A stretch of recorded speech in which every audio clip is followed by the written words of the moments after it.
So it's July in Las Vegas. The heat is unbearable. 110, 115 degrees, and your battery only lasts 3 years. That's all it is. I go over to AutoZone or Auto Shack or whatever that damn company is, and I get sticker shock. I'm looking at the battery prices, $160. Give me a break. Unbelievable. Yeah, inflation. So I was pretty much shocked by these prices. I didn't really want to pay $160 for a battery, so I thought I'd go over to Sam's Club, and I went to Sam's Club and got the battery for $100, and that's pretty good. So here's the thing. The battery's 3 years old. I'm going to show you how to change the battery, how to check the battery. I'm going to show you some things you may not know, but here's the sticker. I bought the battery exactly 3 years ago. Now, why is this acid boiling up on this side of the battery? You'll find out at the end of the video. If you want to know why the cell goes bad on that side of the battery, well, stay tuned to the end of the video. But right now we're going to go on how do you change a battery in a Toyota Tundra. The first thing you do is undo the nuts. It's good to use an open-end wrench, but somehow I just can't seem to find my open-end wrenches when I need them, so I'm always reduced to dealing with a big-ass crescent wrench. I'm struggling, but that's okay. If you're out on the road and the crescent wrench is all you got, well, you use what you got. Again, especially on this little battery holder here, you should be using a small open-end wrench. But these are the 3 nuts you have to take apart. You take the nut off the negative post. You see right there, that's the negative post. You take that off of there. And it just slips off pretty easily. In the first part of this video, it shows how to remove the battery, I guess, because the battery's bad. Now you go to the positive terminal. The positive terminal has 2 wires.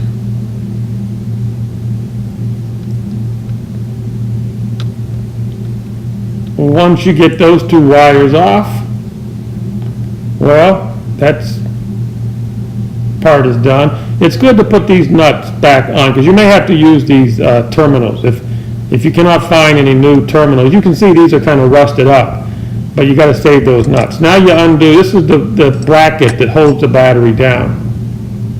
And those rods go down and slip into a little hole. I'll show you more on that later. But once you take the bracket off there, that's the battery holder. Take that off. Now we're ready to take the battery out of there. That's all there is to it. Make sure your tops of the battery are in place before you take it out. Okay, so we got the battery out. And if you're going to go to wherever you get your new battery, it's good to put it in the box. You don't want to get acid all over your wife's car. Or, you'll be borrowing somebody's car. Say, hey, I need to go get a battery. Put down some protective stuff down there, a cardboard box. Keep that sulfuric acid from destroying the carpeting in, your other car, your wife's car, or even if you're borrowing a car. Anyhow, just a little piece of advice. Okay, now that we got the battery out, this would be a good time to look at the holes. Remember the battery bracket that keeps the battery in place? That's the hole. There's a little hook on the bottom of those rods, and that's where the hooks hook into place. So I thought I'd just show that now because we can see it. The battery's out. You cannot really see it while the battery's in there. Now this hole on this side is going to be hard to see, but if you look where my finger is pointing, you might be able to see there's a hole right there. Anyhow, that's where the brackets hook into. And this is what it looks like, with the battery out. You got 1 wire there that's a negative terminal. So the negative terminal will be on the right, the positive terminal on the left. And as I said, I went to Sam's Club and I picked up a 27F. Cost $100. If you don't have a core, they charge you $18 for a core. Make sure you bring your old battery there and they're not gonna charge you $18 for the core. Now, as you can see, those old terminals on the old battery, I gotta take those off and use them, because Sam Club doesn't sell those terminals. So at some point I need to buy these new terminals. I gotta buy a new set of these terminals because these are a little rusty. So they've been cleaned up. A couple months ago they were cleaned up, but I'm just going to go ahead and clean them up some more, and we're gonna use them for a little bit longer until I can find some new ones. So we gotta take these off of here and put those on the new battery. And these should be brand new. So later on I'm going to change these, but they did not have them at the place I bought the battery. So now we're going to put the old ones back on. All you do is loosen these up.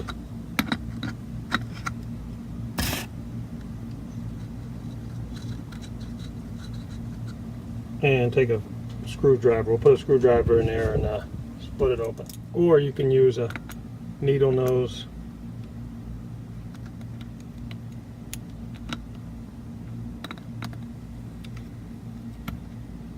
Anything, pliers, or not, you can use pliers, screwdriver, or anything. Just put them in there and take this out of here.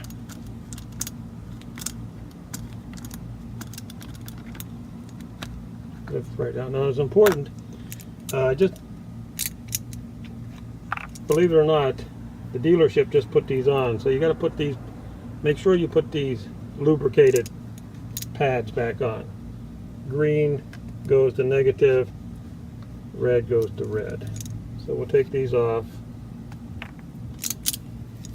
put the red pad on here. This is the old terminal. Put the old terminal back on here. All we have to do is tighten this up. This is where your cables, remember? We take this off, this is where your cables attach. We tighten this up, not too tight. Now the main problem, the biggest problem you can have when you're changing a battery is you over tighten this without having you should have an open end wrench on here and an open end wrench on here.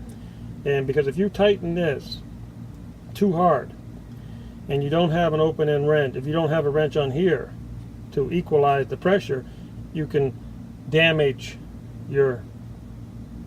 this port here, this terminal.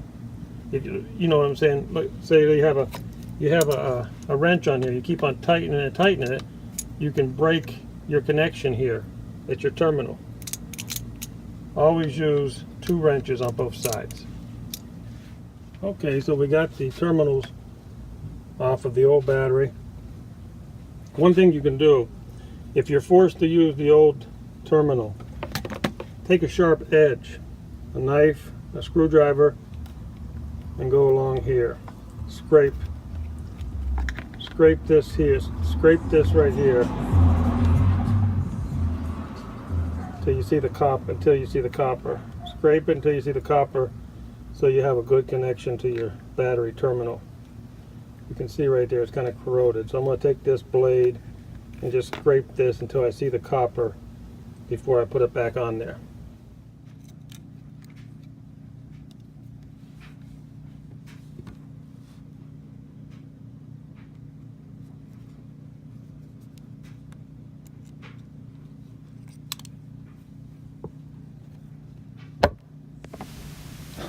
I'm sorry, I gotta apologize. I thought I could scrape this and hold the camera at the same time, but no, it's not gonna happen. Anyhow, you just use that and just scrape it real good. They actually have a tool. You can buy a tool at the auto parts store, and it scrapes not only the inside of here, but it scrapes the outside of the battery terminal.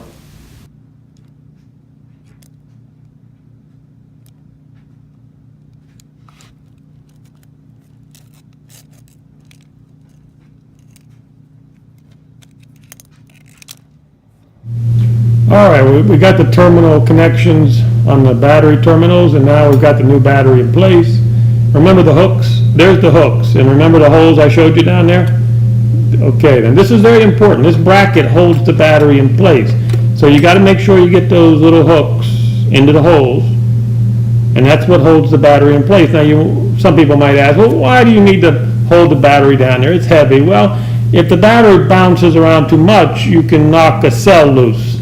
It's not good for the battery to bounce around. It won't last as long. So this holder is really important for making sure the battery lasts longer, even though they only last about 3 years in the desert. Out here in the desert, they only last about 3 years. So once you get in place, you tighten down the battery holder, make sure your hooks are in the holes.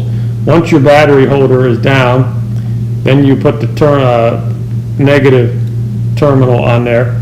You notice the battery holder, it's underneath the handle. You notice this battery has a handle, okay? Make sure you get your battery holder underneath the handle of the battery. It'll work better that way. The last battery did not have a handle. Okay, so we got the negative terminal on.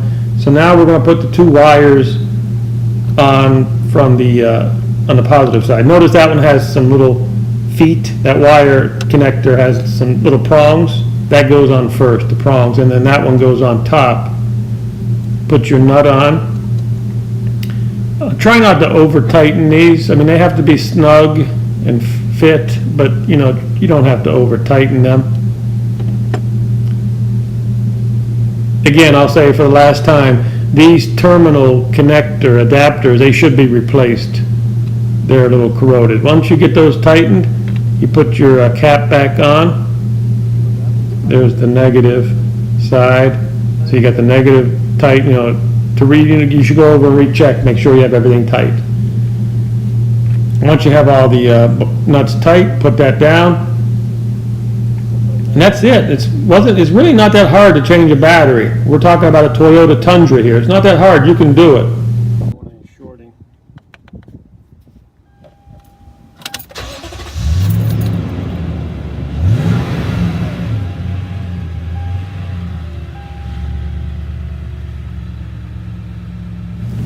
Well, it started right up, so we got that problem fixed. What happened was I tried to start it, click, click, click, nothing. And of course I knew the battery was old enough, so I was going to change it no matter what. Now here's the gauge. There's a battery gauge in there. You see it says 9 to 19. It's a little low. The alternator is not really putting out what I would hope. We'll go into that later, how to check the alternator. But there's the gauge. It's acceptable right there. That's the acceptable range. But okay, so let's go ahead and how to find out if your battery is bad. We're going to use this little battery checker and put a load on the battery, see which cell is bad. So here's a little battery expertise that you might not really need, but who knows, maybe somebody's interested. To be able to find out if your battery is bad. Now, obviously after 3 years in the desert, these suckers are bad. If the battery is 3 years old and your car will not crank, replace it. Don't worry about whether it's good or bad or not. 3 years is all these batteries are good for. But let's just say you're the inquisitive type and you want to know, well, what exactly is wrong with this battery? Well, now you're going to need a load tester, a battery load tester. A regular DC meter will not work. We'll use this to check the alternator, but it won't work to check to see what's wrong with the battery. I can tell you from years and years of experience where the weak link is in these batteries. It's this cell right here. The positive terminal, this is the cell that normally goes bad. We'll say 75-80% of the time. Not always. Now, the way we can tell if it's bad is we can put the load tester on it. We can put a load. We can, as we test the battery, it will put a load on the battery. It'll strain this cell here, and this cell will start to bubble. You probably won't see any of the other cells bubble, but that cell bubbling tells me that cell is bad. 75-80% of the time, it's right there by the positive terminal. So let's just go ahead and test it. I have not tested it. It's a good chance. There's a 25% chance that it's not this cell here, but we'll check it anyhow. So what we're going to do get our leads out of the way so we can check. Okay, here we go. Now on this load tester, you have to push this switch on. Now the meter will tell you, well, you know, a lot of things. The meter will tell you that it's weak, bad, or whatever. What I like to do is check this cell. That tells me for sure. So we'll go ahead and put a load on it. As you can see, the meter says bad. See that cell bubbling? See that cell bubbling? It'll be smoking. Let me tell you something. That's hydrogen gas coming out of. That's hydrogen gas. You know, they made the hydrogen bomb. That sucker will blow up if you leave these on. If you leave these on, and you have a spark here, that hydrogen gas will blow up. I've had these blow up in my face. These are dangerous. Always take these off when you load test a battery. Just put the screwdriver in. Always take this off. It gives the hydrogen gas room to get out there in the open. You keep these on, it's like a bomb, hydrogen gas bomb. A little spark from here, boom. And the spark can be inside there. That's the bad cell, the bad connection. There's a bad connection in there. That's why it was bubbling. You don't see it bubbling anymore. Of course, the meter did say bad. And we'll just show you one other trick. You put a load on it. Obviously, it says bad. When the battery's bad, sometimes it'll go to 10.5. Instead of 12, it'll go to 10.5. It goes to 10. So you put a load on it. It goes up to 10 to 10.5. This is a bad battery. No doubt about it. It's a bad battery. Just a little expertise maybe you were looking for. You say, well, what makes the battery go bad? Well, it's a bad connection in this cell here. 75-80% of the time, it's this cell. It can happen in any of the cells, but that's just where the weak link is. Let's check the alternator, see if it's working. That's the red, the positive, black, the negative, charging system.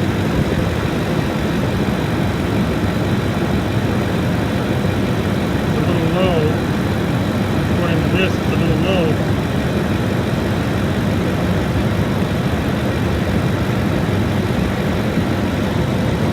Let me rev it up a little bit.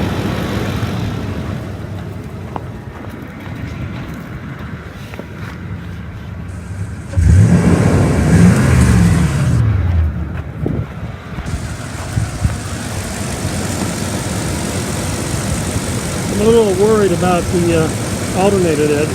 The alternator should be putting out about 14, 15 volts. And it doesn't. That concerns me. Let's go ahead and use this other meter. Remember, you cannot use this meter to load test a battery. This is the DC multimeter. You put it on the DC. There's AC here. AC, DC. Put it down there on the DC volts. We can check the voltage with this thing. We can check the alternator with this multimeter. Okay, so the meter says the charging system is just borderline. The thing is, we're only sitting in an idle right now. The same thing with the multimeter here. 15 volts, so 1.5 would be 15 volts, or lower than 15 volts. Okay, so this is something you need to do. This is an important part. See, once you got that click, click, click, your car didn't start. You think it's the battery, you replace the battery, but you cannot be sure unless you check it when the car is running. The alternator has to be putting out at least 13.5 volts. I like it to be around 14, a little over 14, 15 volts. As you can see here, this alternator is putting out about 13.5. I don't like that. The alternator's, I don't know what, 7, 8 years old. I think it's starting to go bad. Again, here. So the reason why this is important to check your alternator, because if you have a bad alternator. Your battery's going to go dead. You put a new battery in it, 2-3 days later, you're going to be on the side of the road, click, click, click, because your alternator's not working. So this is an important step. After you put your new battery in, always check the alternator, see if it's putting out the right voltage. Again, minimum 13.5 volts. I like it to be over 14. Here's a little story. I still have a warranty on this truck. Believe it or not, about 6,000 miles, 10,000 miles more left on the warranty. So I took it to Toyota and I say, look, the alternator is not putting out the right voltage. They checked it and they said, oh no, it's working fine. All you need is 13 volts. Well, I like it to be 14 volts. They did not put a new alternator in there for me. So the way Toyota looks at it, if it's putting out 13.5 volts, your alternator is still working. That could be for another video later. Hey, thanks for watching.